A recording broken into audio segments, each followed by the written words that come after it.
I'm Teisha Bader with the JBS News Update for Monday, August the 10th, 2015. An Israeli man was stabbed last night at a gas station in the West Bank. The Jerusalem Post reports 26-year-old Yehuda Ben Moyal said he was putting air in one of his back tires while filling up gas at the Dor Alon station on Highway 443 when he was stabbed in the shoulder by a Palestinian. Ben Moyal ran and was chased by the suspected terrorist, who was reportedly shot dead by IDF forces.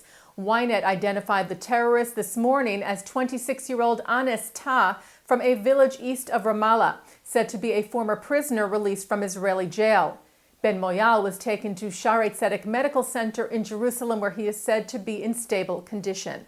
The IDF was searching for additional suspects in the attack.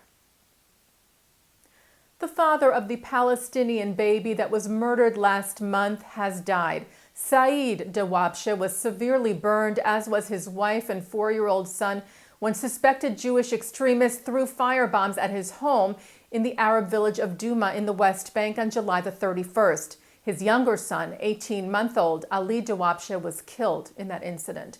Saeed, who was 31, died early Saturday morning at the Soroka Medical Center in Beersheba, where he was being treated for the last week. His wife and son remain in serious condition.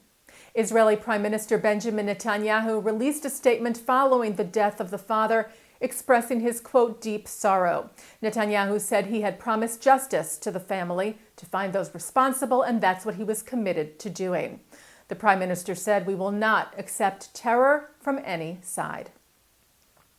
Meanwhile, as part of a crackdown on Jewish extremists, Israeli Defense Minister Moshe Ya'alon issued administrative detention orders for suspected right-wing extremist Meir Ettinger and Aviatar Slonim.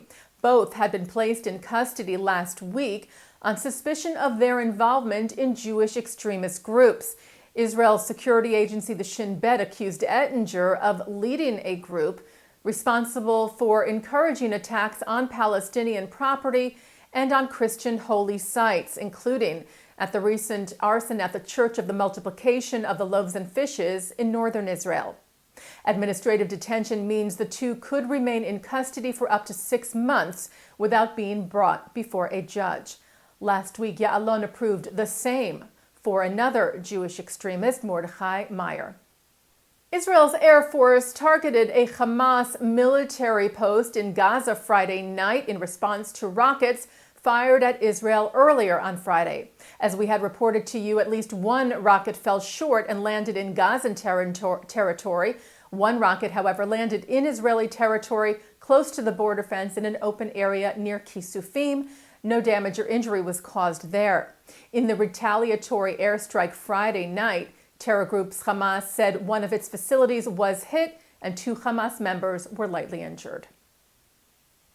A Torah scroll immortalized in a photograph when it arrived at the Western Wall in Jerusalem 48 years ago will make its return to the city this week. The photo of IDF Chief Rabbi Shlomo Goren carrying the Torah in 1967 and conducting the first Jewish prayer service held there since 1948 became one of the symbols of the Six-Day War. The same scroll will leave the current IDF Chief of Staff Gadi Eisenkot's office for a historical reenactment at the wall on Wednesday. It will be carried by 3 paratroopers joined by Eisenkot and Defense Minister Ya'alon, as well as Israel's President Reuven Rivlin.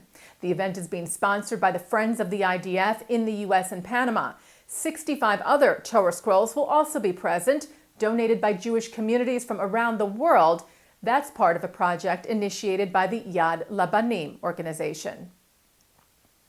While Israeli badminton player Misha Zilberman reportedly arrived in Indonesia today to take part in the World Badminton Championships being held in the capital city of Jakarta. As we reported to you last week, Zilberman had repeatedly been denied a visa to enter the country because he is Israeli.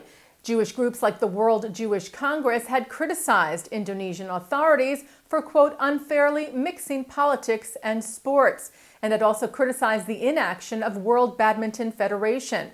But the Olympic Committee of Israel said yesterday that Zilberman had been cleared to enter Indonesia, and they will also demand that he be compensated with ranking points due to the situation he's dealt with over the last few weeks. And taking a look now at our JBS programming for tonight, Monday, August the 10th. At 7 o'clock, the Wall Street Journal's Bret Stephens interviews Republican presidential candidates Senator Lindsey Graham, former Governor Mike Huckabee, former Governor George Pataki, former Senator Rick Santorum, Senator Ted Cruz, and former Governor Jeb Bush. That's from the 2015 summit of CUFI, Christians United for Israel. That's followed at 9 o'clock with L'Chaim as Mark Golub sits down with a candidate for president of Peru, Julio Guzman, who talks about his Jewish wife and raising their daughter as a Jew and his commitment to the state of Israel. And coming up right after this newscast tonight, Daniel Gordis of the Shalem College on his view of the state of the Jewish world from the AJC Global Forum. And that's the JBS News Update for Monday, August the 10th, 2015. I'm Teisha Bader.